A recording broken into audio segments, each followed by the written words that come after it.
So you might be wondering why we're starting with the Jaguar E-Type this week. That is because this car that we're looking at is heavily inspired by one of these, just with the roof chopped off. No, really. Because for this week in 20 points of winter of Series 13, you can go ahead and get yourself the EAGLE Speedster. It has 330 brake horsepower, 360 foot-pounds of torque, it weighs 2,330 pounds, has a front percentage of just 54% and a 4.7 litre engine. And the fun fact, this is considered a resto mod of the original Series 1 Jaguar E-Type. Which explains why it looks so similar, and I believe it first made its appearance in a Horizon game way back in Forza Horizon 1 in 2012. But I've got to say, look at that interior, the nice red seats do actually look pretty cool. Going to the inside, there's just a lot of buttons, dials and switches, but it does look cool, and now we get to go ahead and have a listen to it.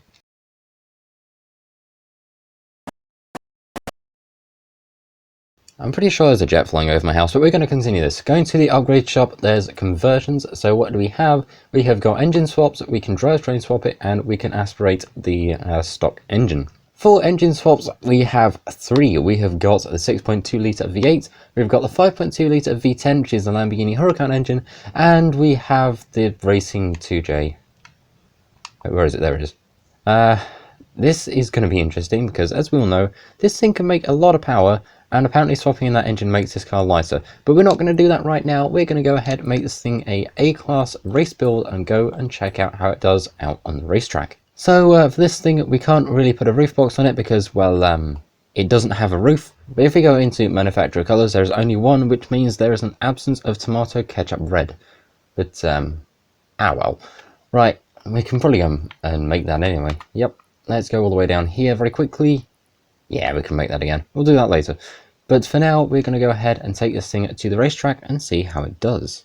Now, it seems like these are a pretty rare car. In fact, I'm not quite too sure how many are made. I believe it is a very small number, and that will probably be on the screen about now. But if you happen to have one of those, lucky, can I drive it?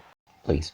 And away we go. I've put on some semi-slick tyres and given it a little bit more power in the vague hopes that that will be enough to make it to the finish line in one piece and hopefully somewhere up the leaderboard. But let's go ahead and see how this thing does. Please don't be understeery. Oh, actually that's surprising. Oh, we got a little nudge from Mercedes. It sent us a bit sideways. But that's surprising. It didn't actually go too manic. Huh. Okay, let's try and see if we can catch up to everybody. That's a space, that's a space, that's a space. Can I make a space before the corner? Yes, brake. Oh god. Ah, that's a wall. That's only a slight tap on the wall, we're fine. Why is the car ahead of us? Lime green. So we got past the lime green mobile, which turned out to be a Mark V Toyota Supra. And we also got past the other Honda that was in front of it, and we are now in a quite good first place. And I've got to say, for minimal mods, this thing actually kind of handles okay. I've only thrown on some tyres and a little bit of power, a couple bits of brakes, and that's about it.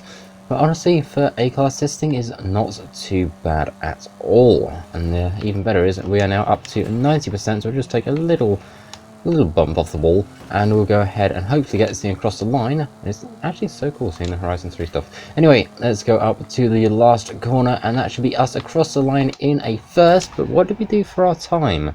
Let's see, we'll wait for the game to show us what time we did. We did 2 minutes 10 in A-Class, which is not too bad. Why are so many jets about today? I don't get it. I just want to make a video in peace. So we had a little bit of an interesting run with that car. It took a little bit to get used to where it was going, but now we're going to go ahead and go for all-wheel drive. We're swapping this thing with the 3 litre engine, which immediately takes us to top of S2.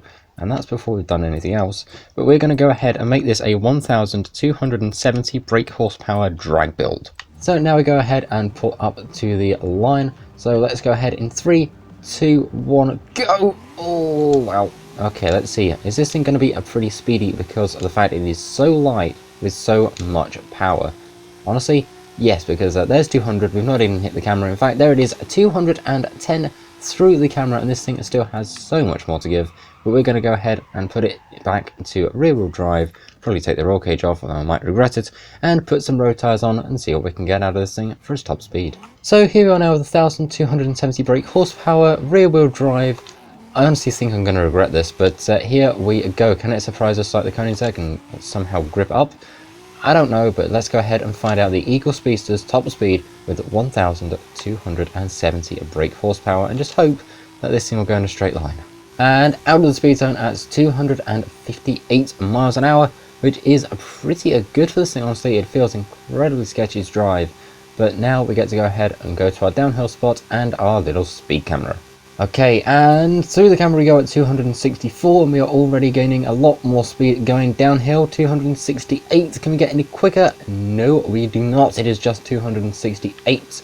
However, we still have one more thing to do. We need to take this thing and all of its horsepower and go and slide it. That's also known as drifting to you and I. Okay, so I've done a little bit of testing with this thing. It is very tricky to control, so if this makes it through the drifting segment in one piece, I will be very surprised. But let's go ahead and try and see what the Eagle Speedster will get through this drift zone. It is 37,000 points. Okay, maybe I don't need to doubt this thing at all. Now, it's starting to get a little darker in the world of Horizon 5, so I've made this car a little brighter to compensate, so sorry for your eyesight. But let's go ahead and make it back through here again. I hope we don't spin, because we're kind of off on the dirt. There's a wall there. There's a wall. Don't spin that. Too late. Okay, at least can we try and get through here?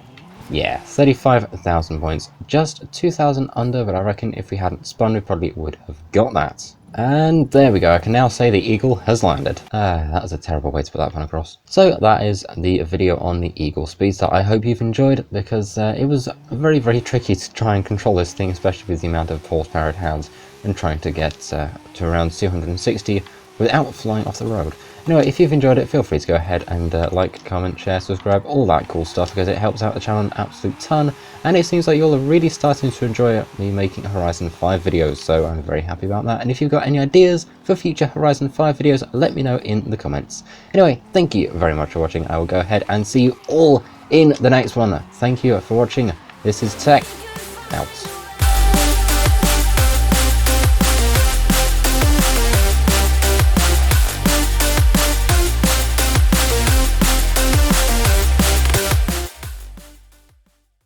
I messed up that outro. Ooh, oh dear.